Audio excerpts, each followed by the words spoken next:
अस्सलाम वालेकुम व्यूअर्स, आज हम लोग आए हुए हैं फ्रैंकफर्ट क्रिकेट क्लब में। यहाँ पे जर्मनी का अंडर 23 का जो है लड़कियों का क्रिकेट टूर्नामेंट हो रहा है और मेरे साथ इस टाइम हैं जी जर्मन क्रिकेट बोर्ड के स्पोर्ट्स डायरेक्टर मोहम्मद ताहिर। तो इनसे पहले इनका तारुफ जानते हैं। जी थैंक यू जी, आपने मुझे मौका दिया रब्ता करने का। तो मेरा नाम जैसे कि भाई साहब ने बताया, मोहम्मद ताहिर, और मैं यहाँ स्पोर्ट डायरेक्टर हूँ जर्मन क्रिकेट बोर्ड का।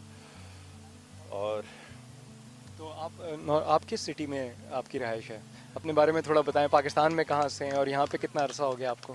पाकिस्तान में मैं फैसलाबाद से हूँ और तकरीबन 28 साल से इधर जर्मनी में हूँ। और मेरा यहाँ जर्मनी में ताल्लुक ब्रेमन से है।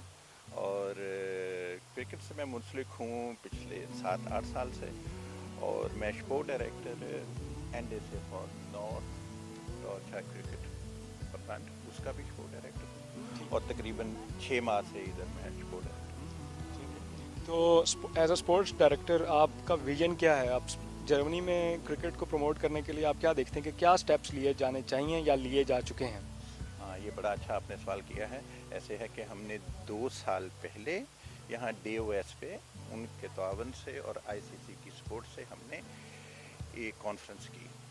पूरा साल हमने वहाँ उसमें बड़े अहम अफराद मौजूद थे और उसमें मैं भी शामिल था। हमने 2028 तक जर्मनी के लिए एक कॉन्सेप्ट डेवलप किया है। नेक्स्ट 10 इयर्स का आपने एक विजन बिल्कुल एक विजन बनाया। तैयार किया है, उसके मुताबिक हम काम कर रहे हैं। और उसमें यंग लोगों के लिए, ख़वातीन के लिए, और यहाँ जो सियासी पनाह लेने के लिए आए हैं लोग, तो उनको यहाँ इंटीग्रेट करने के लिए हमने काफ़ी प्लान किया है।